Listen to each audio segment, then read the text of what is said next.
Dahil sa pustahan namin ng lokong Kaloy na 'to, ay naiskoran ako ng pangit na 'to.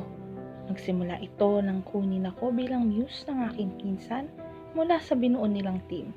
Sa kadahilan ng meron naman talaga akong taglay na kagandahan at alindog na kahit na sinong lalaki pa yan ay 100% na mapapalingon pag ako'y nakita o nasalubong nila sa daan.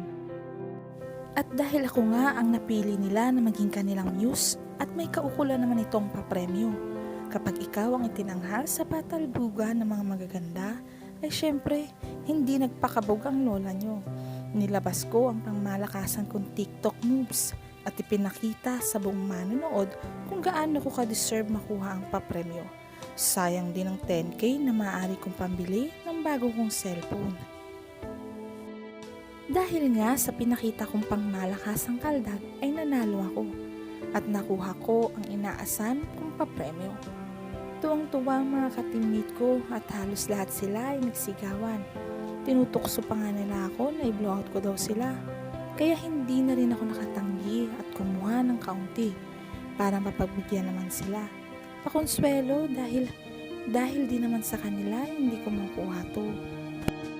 Nang gabing ngang iyon ay napagkasunduan namin na doon magkita-kita sa bahay ng isang nilang ka-teammate.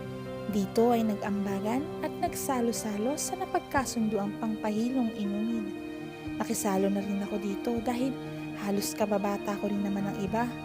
Lumalim pa nga ang gabi at tuloy ang happy-happy, kwentuhan, asaran at balik tanaw sa nakaraan. Dito na nila pinagkaisahan si Kaloy, isang mahilig na pangit na ewan, sobrang presko talaga. Aba, nakuha pa akong diskartehan sa gitna ng kasiyahan. Dahil sa nakainom na rin ako, ay sinakyan ko na rin ang kanilang pakulo para lalong maging masaya ang gabi at hindi naman nila ako tawagin na KJ sa gabi ng kasiyahan. Ngunit sobrang tulis talagang ng Kaloy na to.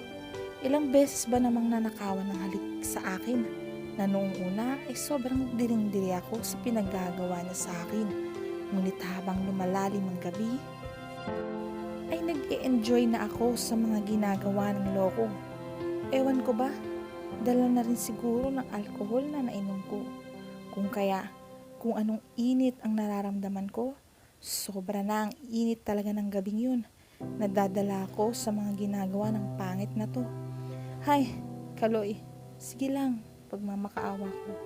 Para ituloy lang ang kanina niya pang ginagawa sa pangkakalikot sa basang-basa ako na alaga. Habang magkatabi kami ni Kaloy ay hindi alam ng mga nakapaligid sa amin na kanina pa nagpapakasasa ang pangit na to na totoong labis akong napapaligaya sa mga ginagawa niya. Hay, ngunit sa tuwing may makakapansin sa di normal na kilos ko ay tumitigil si Kaloy na siya namang nakakabitin sa aking pakiramdam.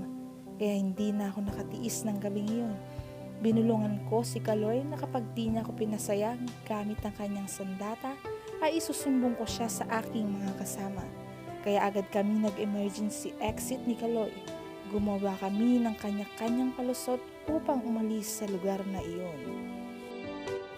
Pero syempre, hindi kami sabay na umalis ni Kaloy at nagkasundo kung saan kami dapat na magtagpo.